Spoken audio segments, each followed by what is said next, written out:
حضرت سیدنا شیخ جنید رحمۃ اللہ تعالی، جنید بغدادی رحمۃ اللہ، آپ فرماتے میرے بال بڑے بڑھ گئے.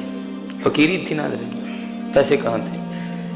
نہ ان کو پیسوں کی بھوک تھی، نہ ہی پیسے تھے حضرت، دونوں کام ہی نہیں تھے.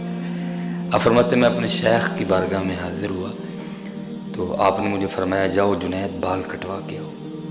کہتے پیسے تو تھے نہیں بال کٹوانے کے لیے. کہتے میں حجام کی دکان پہ چلا گیا، وہ نہ کسی گاہک کے بال کاٹ رہا تھا. آپ فرماتے میں نے السلام علیکم کہا اور پھر کہا کہ چچا آج اللہ کے نام پہ میرے بال کاٹ دو. آپ فرماتے اس نے گاہک کو نہ اٹھا دیا اور مجھے بٹھا کے کہتا ہے یار پیسے نہیں تو بڑے کٹے نے، آج پہلی بار کھودے لے بھی آیا ہے، پیسوں کے لیے تو بڑے کٹے، آج کو پہلی بار اس کے لیے آیا.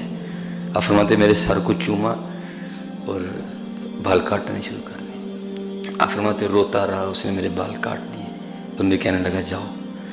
تو حضرت جنید بغدادی رحمۃ اللہ تعالی علیہ فرماتے ہیں جب میں اس کی دکان سے اٹھا نا تو یہ نیت کر کے اٹھا کہ جب کبھی وقت آئے گا اللہ پیسے دے گا تو میں اس کو ضرور اس کا بدلہ دوں گا. آپ فرماتے وقت آیا، اللہ نے نواز دیا بڑا زیادہ.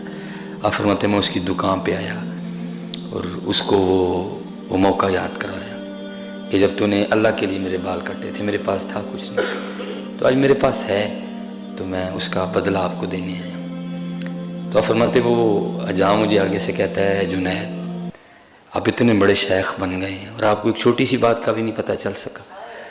تو آپ فرماتے میں نے کہا وہ کیا؟ تو آپ فرماتے وہ آگے سے مجھے کہتا ہے جو کام اللہ کے لیے کیا جائے پھر اس کا بدلہ مخلوق سے نہیں لیتے ہیں.